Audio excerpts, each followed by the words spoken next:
Please welcome Melanie Adams, Interim Director of the Smithsonian American Women's History Museum.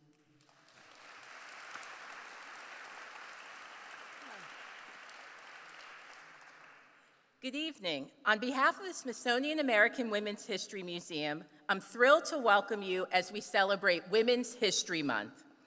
For nearly 180 years, the Smithsonian has been the keeper of the nation's history through its collections, exhibitions, research, and educational programs.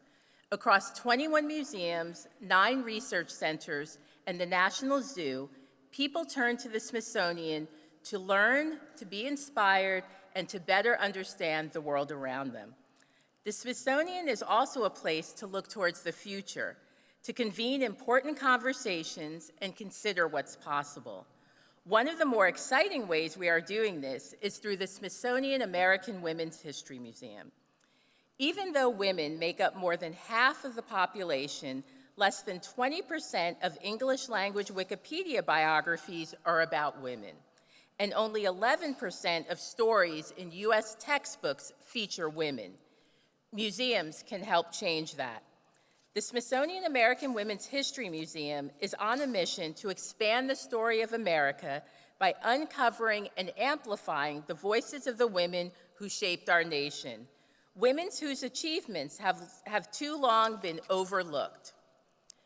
Since Congress established the museum in 2020, we've already begun shaping the landscape of historical scholarship by funding over 200 women's history projects across 29 Smithsonian institutions, supporting over 70 college-age interns through paid summer programs, building a national community with charter members in 50 states, and making history network with ambassadors in 21 states.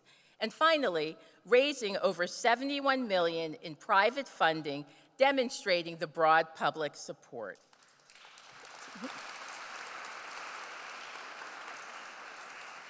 And just this week on March 1st, as part of the Smithsonian's effort to commemorate the 250th anniversary of the Declaration of Independence, we launched our oral history project, We Do Declare: Women's Voices on Financial Independence.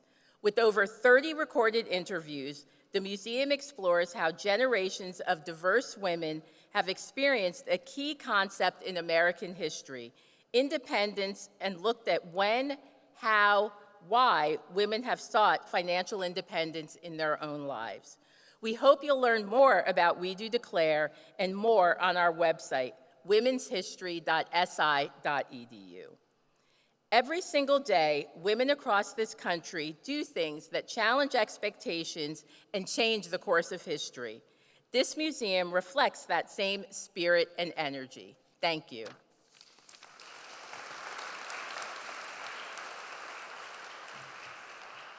Please welcome Penny Pritzker, co-chair of the Smithsonian American Women's History Museum Founding Council.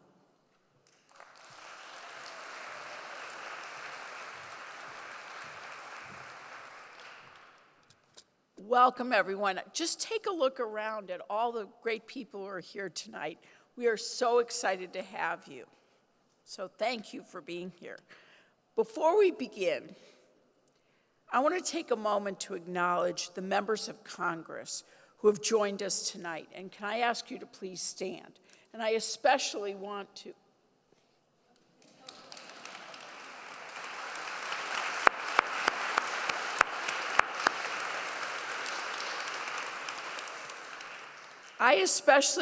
to recognize Congresswoman Nicole Malliotakis.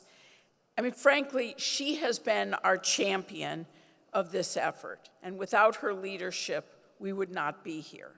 And Congresswoman Debbie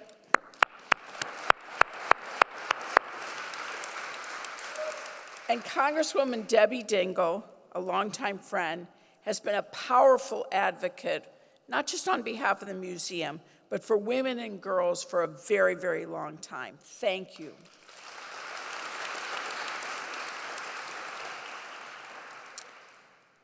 I also want to recognize my fellow advisory council members, and can I ask you to please stand?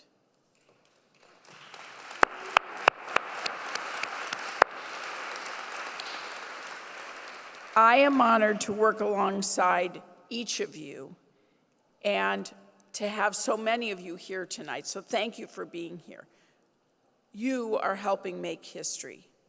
And together we are amplifying a simple but powerful truth. Women's stories matter.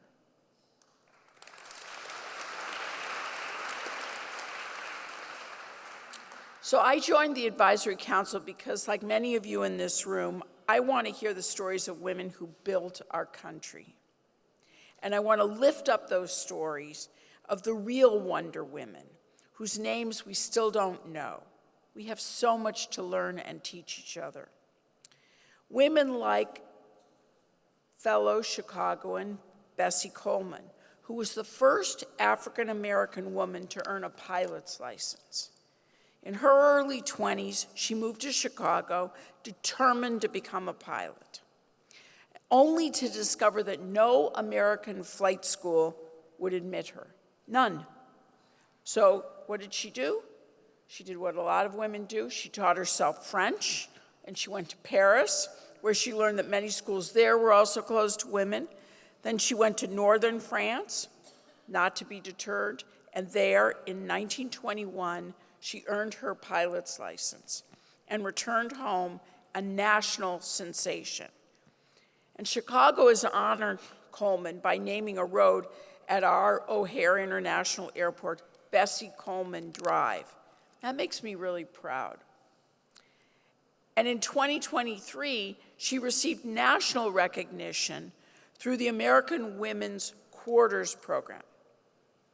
That's a partnership between the U.S. Mint and the Smithsonian American Women's History Museum.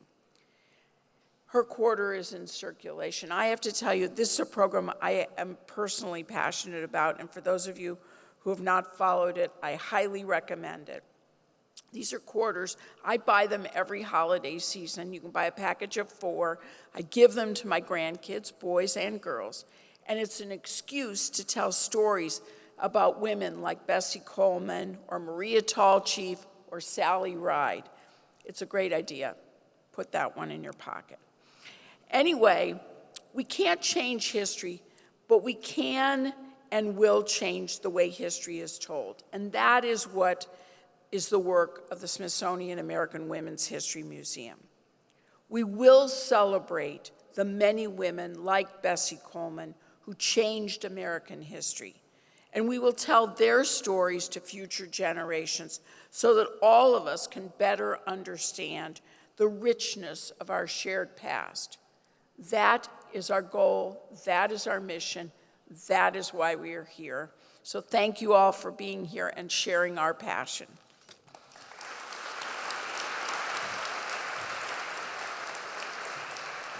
Please welcome Jane Abraham, co-chair of the Smithsonian American Women's History Museum Founding Council.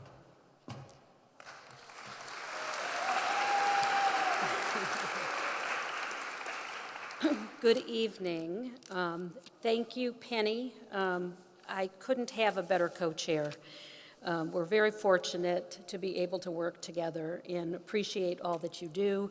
I want to echo my thanks to our advisory council members, and I definitely want to pay special thanks to Nicole Maliatakis, Debbie Dingle, and our congressional members who are here with us. Nicole and Debbie are true leaders on many, many issues, but to have taken up the bill that we currently are working on in Congress and being the champions of that is really critical. Let me tell you a little bit about me. For a decade, I've had the privilege of being part of the Smithsonian American Women's History Museum. First, I chaired the congressional commission that was established to determine whether the country needed this type of a museum. And now I serve as co-chair with Penny of the museum's founding council. Our council is committed to building a museum that advances our shared understanding of women's contributions throughout American history. We're deeply grateful to the many friends and advocates who have supported our effort, including every one of you here tonight. Your presence makes you part of our journey. part of the history we're building together. And we hope it means that you will want to be part of what's next. We know that women's history is American history. And through the Smithsonian American Women's History Museum, we are excited to show future generations what becomes possible when women's stories are recognized and celebrated. And that brings us to a figure who has shaped the imagination of generations. For so many of us, she has been a symbol of courage, compassion, and leadership, qualities we hoped to find in ourselves. And of course, I'm talking about Wonder Woman. I'm also talking about the women who brought her to life, and the women and girls who saw themselves reflected in her story. She influenced us, and American women influenced her just as much. Her comics introduced readers to real women in history, like Clara Barton and Sojourner Truth.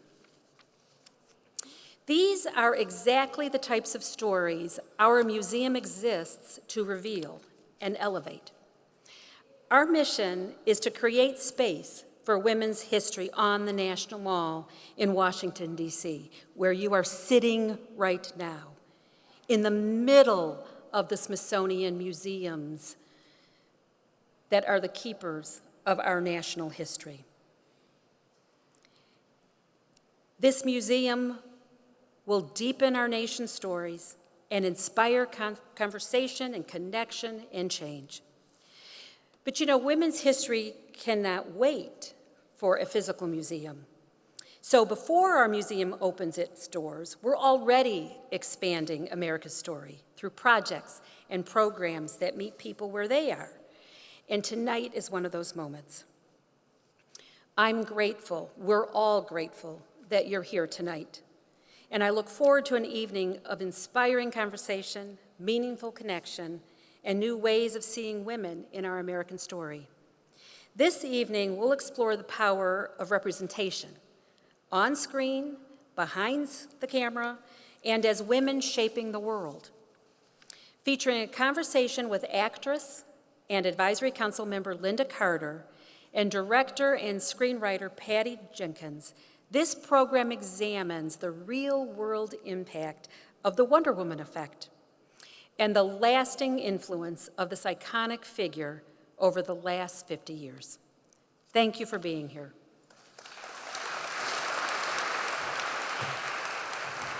Please welcome actress and member of the Smithsonian American Women's History Museum Advisory Council, Lynda Carter, director and screenwriter Patty Jenkins, and Julissa Marenko, the Smithsonian's Assistant Secretary for External Affairs and Communications and Chief Marketing Officer.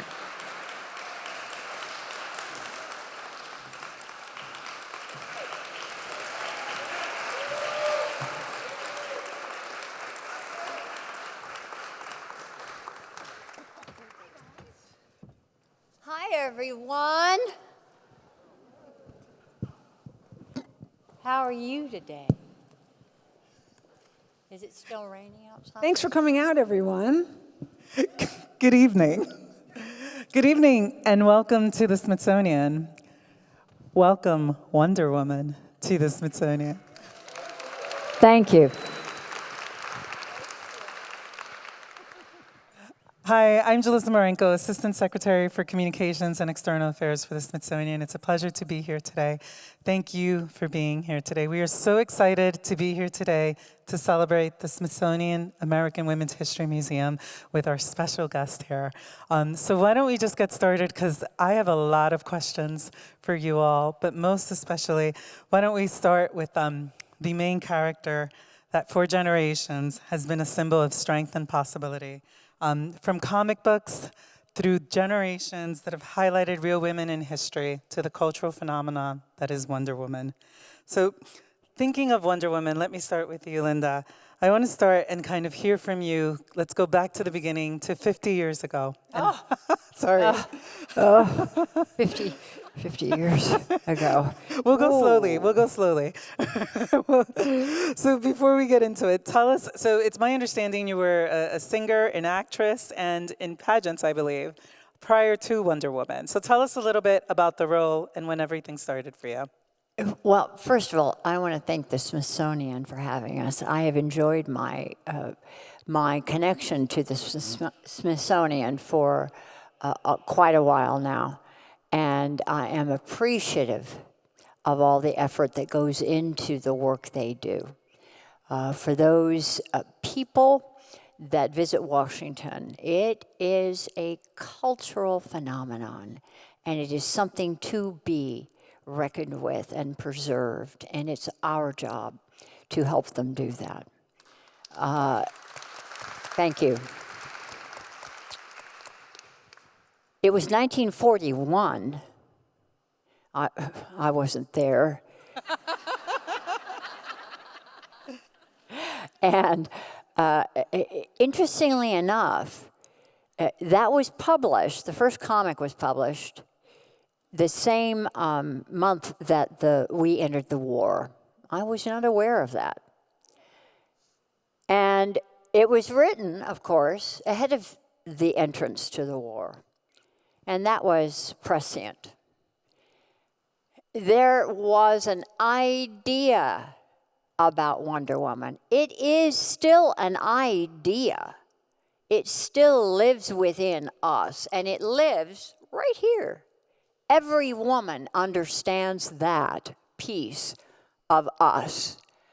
I would say that there is not a woman I have met that when they touch this part of your anatomy, that you don't understand that. What resides in us, we do understand why we loved and fell in love with the icon of Wonder Woman. And I'm proud to have been a part of that. When I first was cast as Wonder Woman, the phone call came like this. Hello, Wonder Woman. I nearly fell apart. It was, I had done a screen test because I was lousy at these things called cold readings, where you just had to go in with these terrible readers and try to play a character. But I had done a screen test, and I got that part. I did a screen test again, and I won the part. And I knew because these studio people had said, oh, women are going to hate you. I said, what? I knew that was wrong and wrong-headed, but of course these are studio men. They didn't understand that Wonder Woman was about much more than boobs and butt. She was about the internal workings of who we are, and that is intellect and love and fierceness, and that she actually, and we knew that she could not really be harmed walking down the street, and that if she saw someone trying to attack you, she'd just bop them on the head and say, get away, little boy. Because, we don't feel safe, and maybe some men don't understand that piece of us. But it's not safe for us in the world, for little girls or teenage girls or young women in colleges and around the country. And that's kind of an odd thing to admit, that there is a lack of safety, and we live with it every day. And so Wonder Woman arrives, and we know who we are, and we love her for it. And I've tried to carry that spirit along, and then along came Patty, and she brought her back to life, and I am forever grateful for Gal Gadot and Patty Jenkins. That's a great it's a great transition. So maybe Patty, if you could share with us how Wonder Woman and Wonder Woman 1984, how you came to the project, and how you looked at a character that was so iconic and how you brought it forth into new generations. So I'm a long believer in the power of story and mythology. And really and truly, I think the film industry is kind of taking for granted how important that is. Like, this is a very young art form, but the history of storytelling is thousands of years old. And so as a kid, I happen to be a kid who, there's certain kids who want to play with things, and there's certain kids who are about identity. And I was an identity, you're looking at heroes and all of those things. And I will never forget when Wonder Woman showed up. It's this Wonder Woman that inspired me, because I hadn't seen the comic books, and the show came on, and I remember all the kids would run to the playground, and all of the boys would claim, like, I'm, this character, I'm Superman, I'm this, I'm that. And when Wonder Woman showed up, it was like a mad race of all the girls to be like, I'm out! Like somebody got Wonder Woman. And so the role playing was so powerful to me. Of you hoped you were the one that got to be Wonder Woman, because we had seen this thing modeled that we didn't know how to put our words on, right?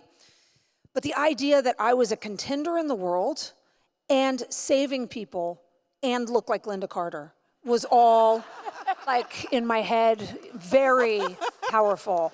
And so it was all integral to it. But the looks thing, I'm not just, this is the most beautiful woman in the world. I'm not just saying it's because of that. It's because she played her beautiful, loving, warm, kind. There was no stripping away of the essence of everything I aspired to be for power. And so I always was so inspired by Wonder Woman. I was so inspired by what a movie could do when I saw Superman. And always when I became a filmmaker, people would say, oh, I was in New York City. They were like, oh, you could probably be like Woody Allen, because I was making little things and I was acting in them even though I didn't want to act, but just alone trying to figure out how to do this. People said, oh, you could be like Woody Allen. I said, no, I want in the big game not to be a big filmmaker, but to tell big stories that inspire that same way. And so when I got lucky enough to get into the industry and got my first movie made, the first thing I did was told Warner Brothers in 2004, I want to make Wonder Woman. And at that moment, Chris Nolan was making The Dark Knights, and they weren't sure what to do. But literally between then and 8 years later, I was the one who went in and talked to them over and over and over again. And so I was lucky that the moment came that I finally got to make Wonder Woman, and she's the first call I made. I was. The first call I made is I said, It was Lynda, great. I said, Lynda, listen, you're going to read. You want me to do it again? She said, no. I said, you're going to read that we're doing Wonder Woman. And I want you to know, they're going to say, oh, they're rebooting, oh, they're blah, blah, blah, blah, new rebranding. I said, I'm not here to do that. I said, all I want to do is take the torch that you lit and pass it forward. And so I want you to help me in any way you can. I want to hear all your thoughts. She said a million things that taught me so much about the character, even though, she had already embodied them to make them clear. But we, our friendship has been a great gift and has grown into a very, very strong friendship. We now spend a ton of time together, and she's one of my best friends. We vacation together. So She's seen me naked.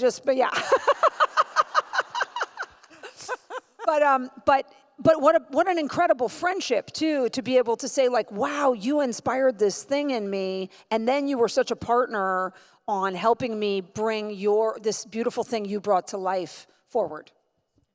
That's fantastic. The one thing, you're fabulous, but the one thing I did tell her, I think it was the first thing I said, and that was, I never played Wonder Woman.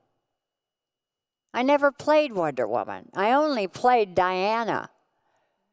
And that really was, and she said, exactly. That's exactly right. And I went, oh, thank God. Because it is her. Just because she had a costume change didn't mean that she was any different, or just because we're dressed up doesn't mean that we are any different than who we are when we were little girls and when we're bigger girls and when we're old. I mean, if we got gray hair, we've got red hair, we've got dark hair, or whatever color we are the same.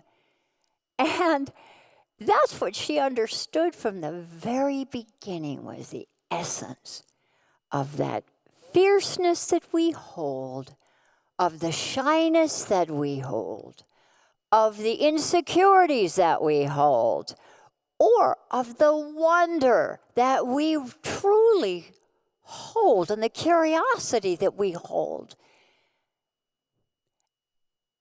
and the love that we have in our souls. And that's what she got in spades, and I love you for it. And thank you so much, Patty.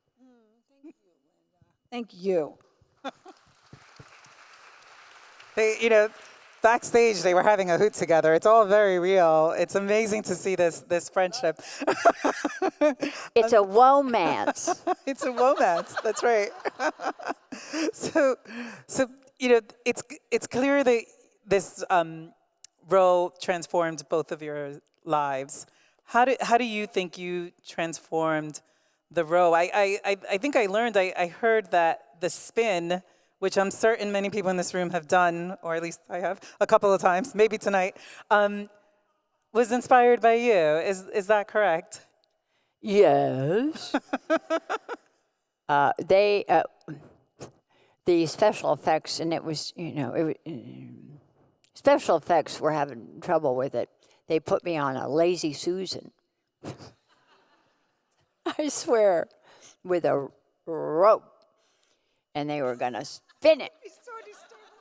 I know. And they're going to, hook me to it or something. I looked at them and I said, huh?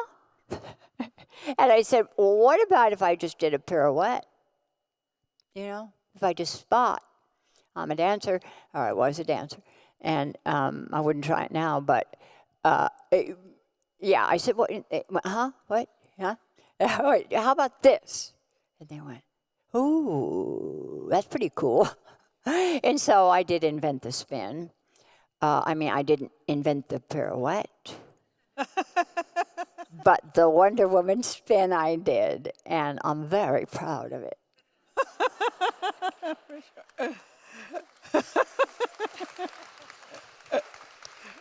But the invisible plane didn't really look too much like an invisible plane in my show. It did on hers. I think it's outside. The Is it? invisible plane. Yeah, I can't find it.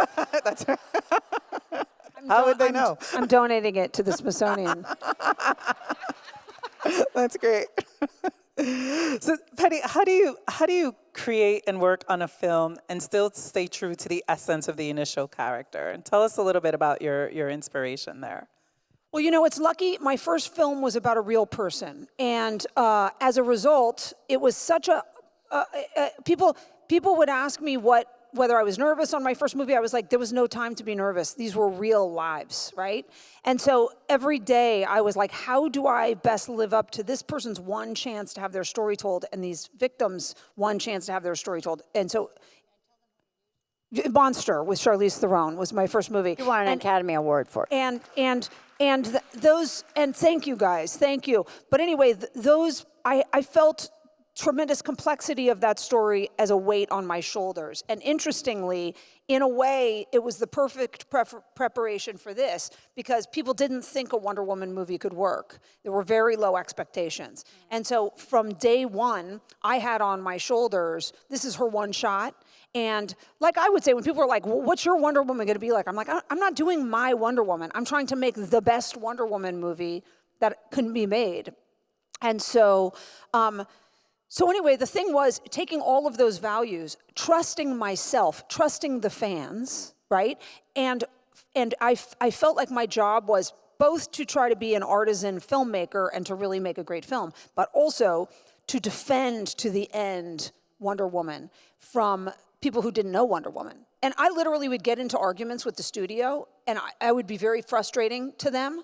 And I would say, I'm doing this for you. For you. You have hired me to be the expert of Wonder Woman, and I'm telling you that's not what the fans want. I'm telling you, because there were a lot of fears about making her wanting to make her different, to make her more modern, to make her more masculine, to make her more tough, to make her a million things. And so I would say it's not what we want. You don't worry about her. She's very tough. No matter what, she's a god. She's going to win the battle. Don't worry about it, But she's also going to be funny and loving and kind and all these other things. So, and they were great and supported me and, let me win those battles, thank God, and I'm so appreciative for that. But that was really, I felt my biggest job is half of me was the artist trying to make a great film, and the other half of me was like, willing to do anything I could to kindly shepherd. Shepherd every day, like, no, oh no, you know, and keep it true to itself and what it should be as a fan myself. That's amazing. To find an internal piece of a woman's serial killer and make her an understandable person in Monster, and take a gorgeous woman like Charlize Theron, and then take an icon like Wonder Woman and have a vision. It's still about character. It was still telling the story. It was still about the internal workings of a person. Well, a god. Thank you. A goddess. You know, but that is what is so intriguing. And that she brought the world, she brought Wonder Woman back. She brought her alive. That is what is so precious about this idea. And that is what the Women's Museum is about. And what some people don't really understand, it is about all of us. It's about Women's Museum that we're trying to build and that we need to build is about all of us. It's about our families. It's about the men we love, about the men we've championed all through history, and that we need them to champion us now in this time. It's important that we need them to champion us. We do not need them as feminists. We can do that. We got that. We need you to be our champions. Are you with us? Can you be a champion? Yes? Yes, yes. Yeah. So, I love your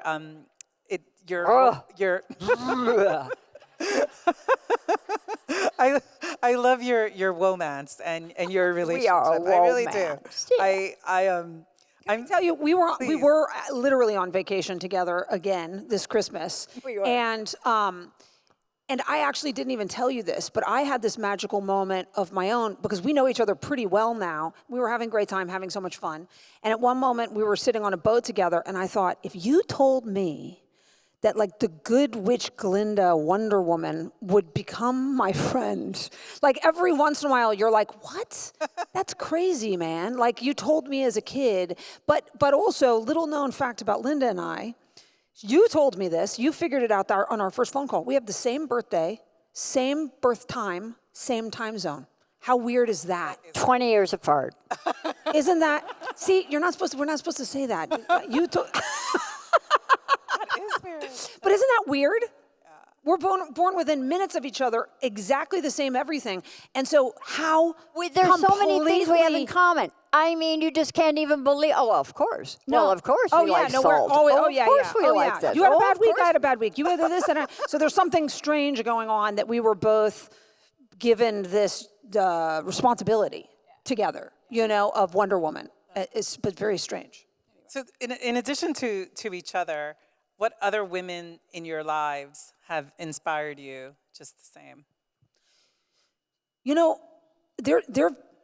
It's funny, I could go all over the place, but there's definitely, I go to entertainment because I answer that question a lot. I will say Carol Burnett had a huge influence on me. These women that were, and Penny Marshall, and a bunch of people who Lucille Ball. were not, and Lucille Ball, who were not, they've transcended gender.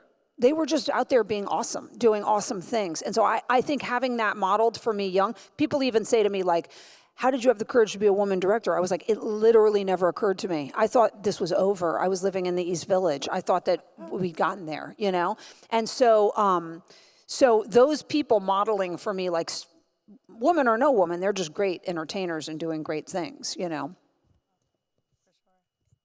There's a piece of us that I hear in the stories that I am told by men, women, young people, old people, and it's the piece that I love about having done this character, and that she still is in the lexicon and in the minds of people, are the stories that we are told about how they got through cancer, that their son or their daughter brought a Wonder Woman, lives here, or my mother is Wonder Woman, or how they were going through a tough time and it inspired them, or going through college and they knew they could do it, or it's this thing.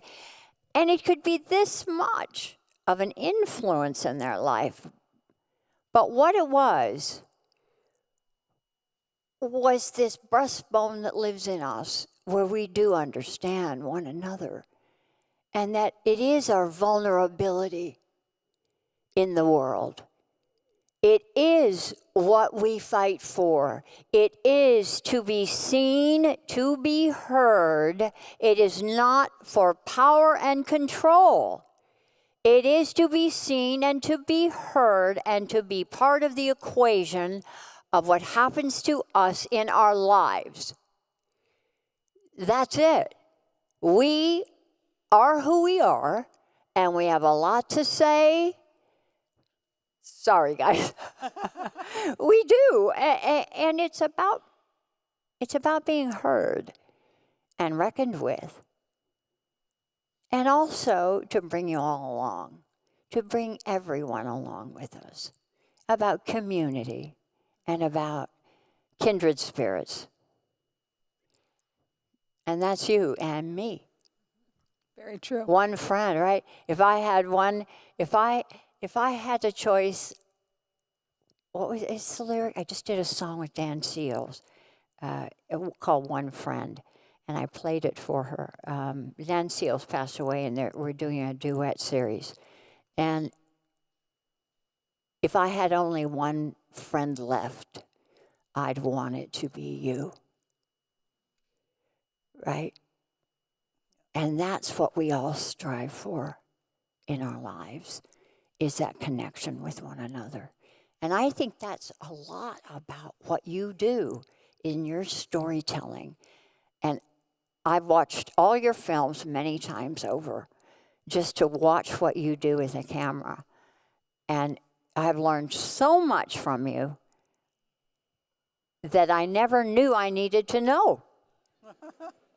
And that's when I just did this movie with Super Troopers 2, and it's a comedy, but I put all that to work again for myself. We were talking about how these planets have aligned on February 28th. All the planets aligned in the sky.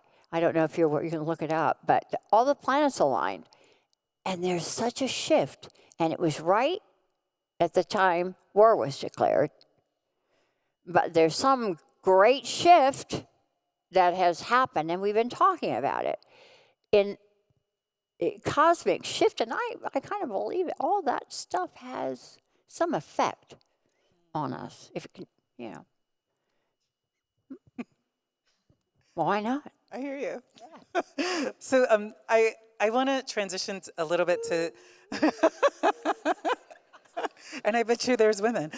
I want to transition to how we started with your comments, Lynda, and real world Wonder Women. And so I actually would like to invite to the stage two real world Wonder Women that are significant, strong supporters of the Smithsonian American Women's History Museum. If you could help me to welcome Representative Congresswoman Debbie Dingell from Michigan's 6th Congressional District. I'm going to move over here to make a little bit of room. I think you come here, and then Congresswoman Nicole Malliotakis of New York's 11th Congressional District. Both of these women are my very good friends. I've known Debbie. Debbie was one of the first people I met when I first came to Washington. And can I tell our little story? I got invited to go down to the Capitol for a Democratic Women's Luncheon This is in 1983, I think it was, and I came back, told my husband, "Oh, this really nice woman. I met her, and her husband was just in the rotunda in some side room, and he was mostly naked, with a John Twingle or Pringle or something like that, and he had a pillow being strapped to him, and I guess I don't know. Are you talking about John Dingle?" And, yeah. "Oh, I've been trying to avoid him all my career," my husband said. And that is how, she's the godmother of my children. And I know. And she said, "What are you doing, woman?" And I said, "Oh." And anyway, we became great friends. And my new great friend, of course, Nicole Maliatakis from New York. And so I'm very excited that they're here, and they've done such wonderful work, particularly you. And I appreciate you both. So, Lynda, my first question was going to be to ask Congresswoman Dingle and Congresswoman Maliatakis about their first encounter with you. So maybe Congresswoman Maliatakis. Go, Nicole. It was really easy to get me to support this project, because when Jane first came to my office, I have a massive poster of Lynda in my office, and Jane thought that was really interesting and didn't tell me that she was a member of the advisory council, but I said I would support the museum because I really truly believe in this effort. I think it's a wonderful thing to tell the stories of the women that have come before us, and my perspective, I guess, is a little different because I was born in 1980, so I kind of come after a lot of these battles that women have had. And when you think about the time, well, we can get into all that in a minute, but to answer the question, Jane had a little surprise. She brought Lynda to my office and got her to sign my poster. And so that was my very first encounter, which was absolutely awesome. But what I will say is why this museum is so, and she's become a really good friend, and she talks about Wonder Woman like she's some character. The truth is she really is a Wonder Woman. She's beautiful, she's smart, she's funny, she's very passionate about her issues, even though we don't agree a lot of the times. And We try to educate Nicole. Yeah, I know. Lynda says I'm her mentee who's a know-it-all and never listens. But the truth is that she really does embody Yes, it is. these amazing qualities of Wonder Woman. And when you get to know her on a personal level, you realize that, you know, she's taken that with her. Her whole journey has been about helping other people, helping other women, being somebody who is really a good example. And the reason why I support this museum really is because people of my generation may take for granted, right? We didn't have a lot of the struggles that the women had prior to the 70s. And what's really interesting is that when you look now, they're making movies, and they're writing books about many of these women, whether it's like the Rosie the Riveters or the 6888th Battalion, who were the ones who were going through all the mail and helping the service members connect to their families, or whether it was the code girls during World War II who helped crack the codes of Germany and the Japanese. All these amazing stories that maybe people of my generation, those who've come after us, don't know. And we have to make sure we build this museum to tell those stories.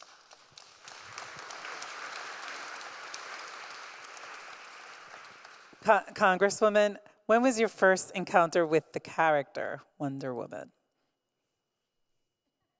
Tell the truth. Well, no, I mean, like, not you, but the character. Like, Watched it.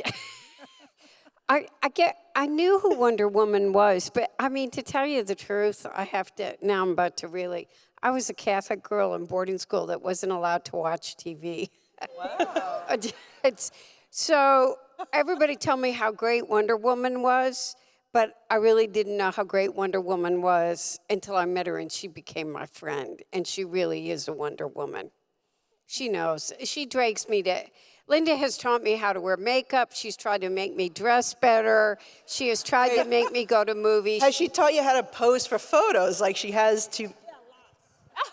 It's like, I was trying to film an interview earlier, and Linda's off screen, moving, trying to. I was like, Lynda, I can't do that. You can't direct me. well, I'll tell as you guys I'm actually, you want to hear? I don't know how to do that. You want to hear a really funny story?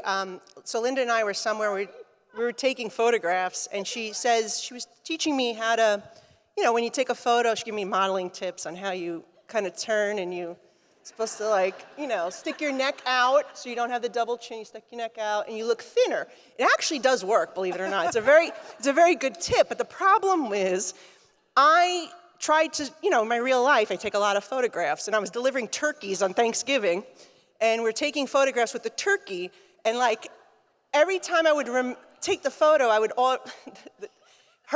her words would pop in my head. You gotta do this, you gotta do that. So all the pictures of me with the turkey are so, I'm like, and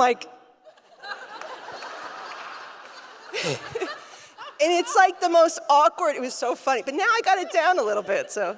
By the way, I haven't gotten it down yet, and all the pictures that I've tried, I look like this. Like, I'm like, what are you talking about? I look like exactly I'm doing like So this funny. weird thing. Linda, why don't you get up? Why don't you get up and tell us how it's really done, just for all the women? This is a good tip. Very good tip. Show her how it's done. You sort of lean forward, and you like cock your. Sorry. You Tilt. you sort of cock your shoulder like this, and then it's like. Yeah, there you go. So you do it. Now do it with a turkey. Do it holding a turkey.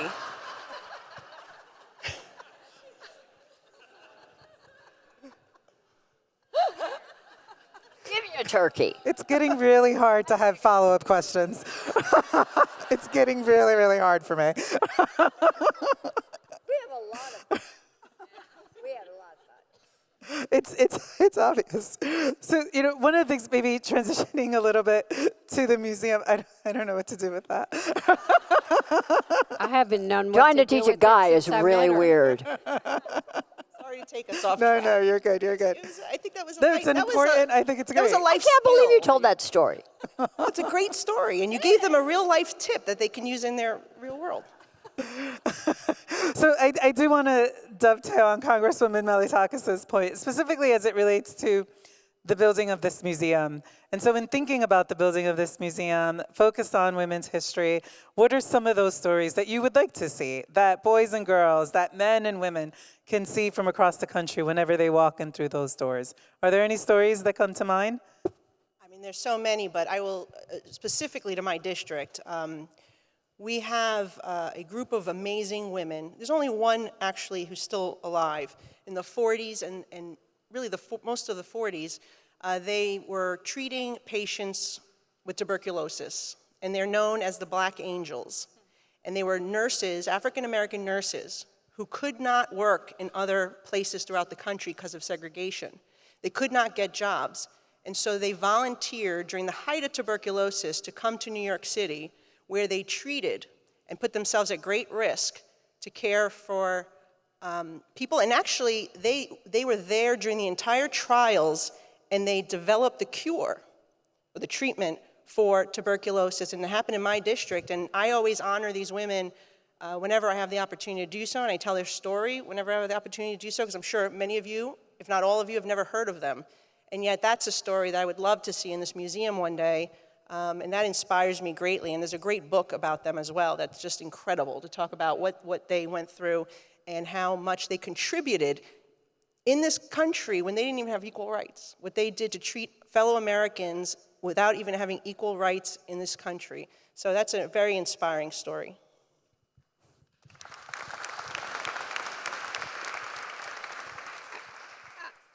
There's so much. I mean, we need to go back to the founding of this country, and people have no idea the role that women played. Dolly Madison is a great example of a spouse, but the women were really part of the whole history of this country.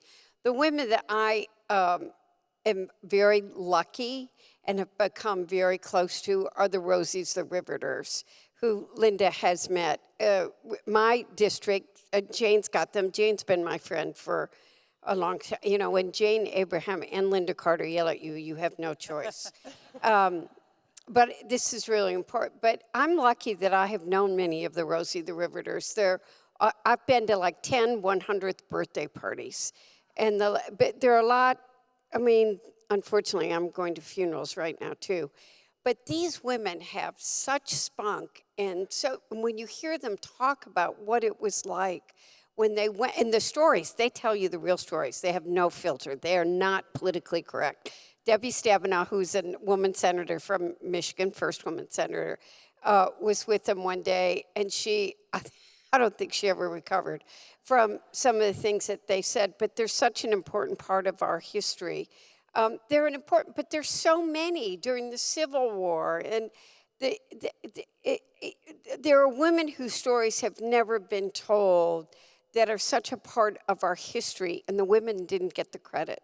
And they were the women, I mean, the fact of the matter is, women are often the ones that did the work. And I love the men. I was married to one of the greatest men in the world. And Lynda was married. Our husbands, they became best friends, even though he tried to avoid John Diggle for the first part of his career. And they were both very supportive of us, but there are so many women's stories to be told that help make this country the country that it is today. That is what film is about. That's what TV is about. And that is when we have the chance to tell these stories and how we tell them in this age and what is available to us in this age. When you look at all these wonderful Smithsonian museums, they were built quite a while ago, and not with the technology that we have today. So the opportunity that we have is unbelievable.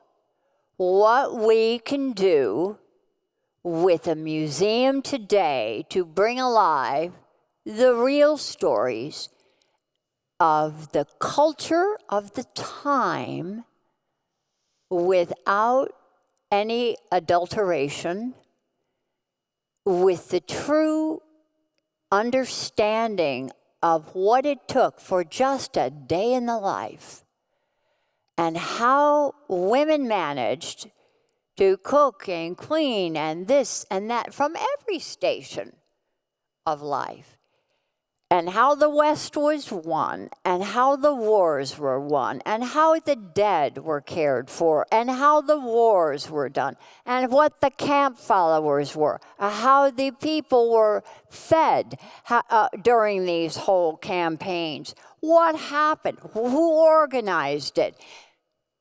It was the women.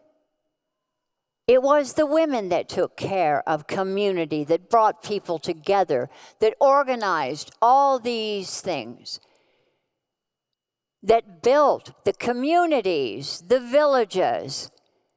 They didn't wield the hammers necessarily. But some did. But some did. You go ahead with that. No, you were doing great. Oh, you go ahead. Well, the one thing I want to be very careful, and I know we're in this politically correct and we're in the Smithsonian, but we can't erase history either. And I think that's very important. And we are here because of the women that went before us and opened the door wider. And there are many stories to be told, what happened to them during their life. I can remember, I worked for General Motors for 30 years. I'm not old, but I'm seasoned. And when I interviewed for my job, I was like, I'm not that old. I was asked, why would a woman want to work at General Motors? I mean, that is a true story. There are so many, and people want to erase a lot of things that we have to celebrate the women that went before us, the generations that did, that have allowed us to be where we are. And by the way, we cannot let ourselves go backwards. And that's what they're trying to do to us, too. I'm probably getting in trouble. I think just, and on this point about, my generation, future generation.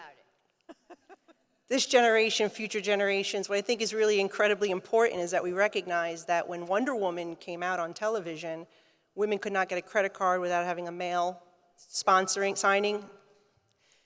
You could not join a military academy. You could not serve on a jury. I mean, there was a lot of different things that were going on back then. It might was have been able to have been on a jury at 1974 that when a woman could finally get a credit card in her own name without her husband's or father's permission. 1974. And guess what? I got a credit card from American Express in 1972. That's because you're Wonder Woman. That's a good commercial for them.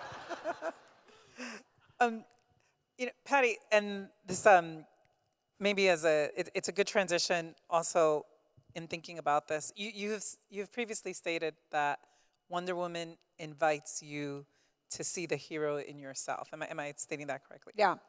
Tell us a little bit about your thinking from the film perspective, how you looked at that. Well, it was an interesting thing when I got to make the film, and afterwards, and someone just asked me this, afterwards they were like, why do you think the film was so successful?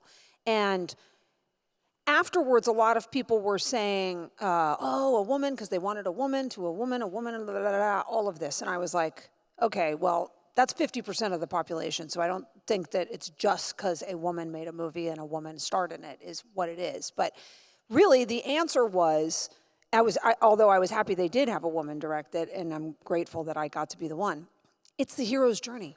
The hero's journey is a great story, and we don't model it for each other enough. And to model it through the eyes of a woman for women certainly had a huge impact on me when she did it for me, and made me feel powerful and wonderful, just as I could dream to grow up one day, And so the truth is that we as women have learned how to see universal characters in a lot of male characters because that's all there was for a long, long time.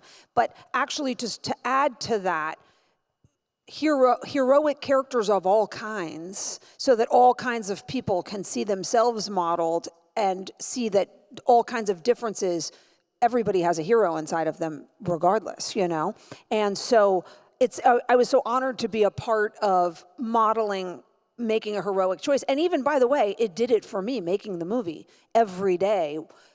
That's the greatest thing about getting to make these movies, is that I've always believed that filmmaking or directing or whatever it is can make you a better person if embraced correctly. So to actually try to live up to Wonder Woman and say, what would Wonder Woman do? Even in my research of the movie that was in World War I and seeing people gassing each other, and I would go, oh my God. And then I would be like, okay, get it together.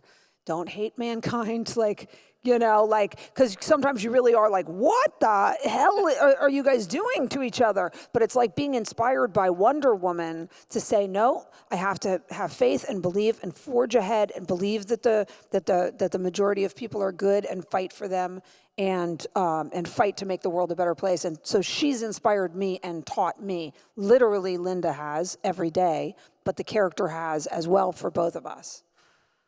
I can't think of a better way to end this program.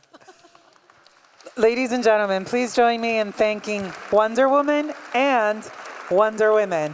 Thank you. Oh, wait, maybe. I have one thing to say for all the people here, that you took your precious time tonight, that you came down here when you could have been doing so many other things. I personally appreciate the effort that you made tonight to bring yourselves down here, to be interested in what we have to say, and to be supporting us and this museum and Smithsonian, and Nicole Maliatakis, Debbie Dingle, myself, Patty, and of course, you. I never forget who you are. I don't take you for granted. I don't take anyone who buys a movie ticket, and don't wait for it to come out on video.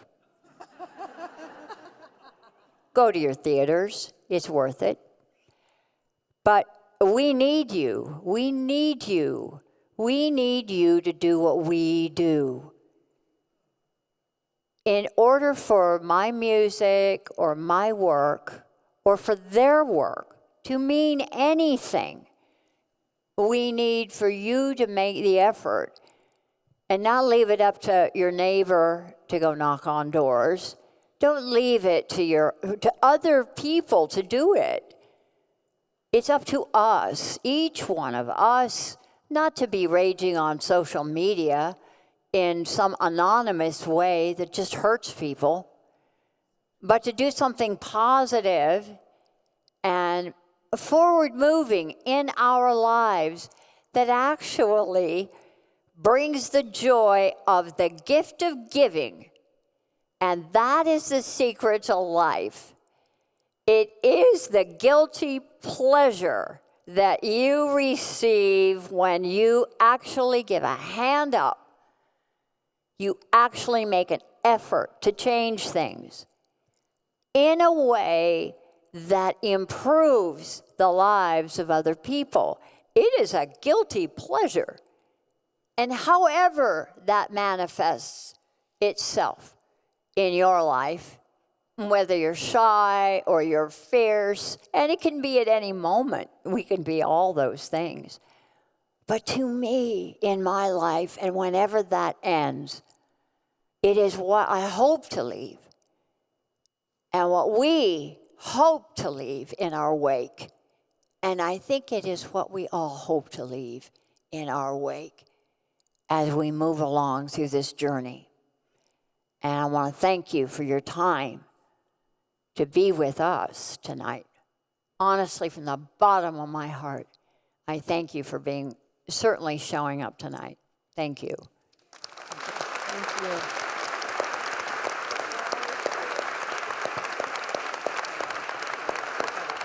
Thank you all for being here this evening.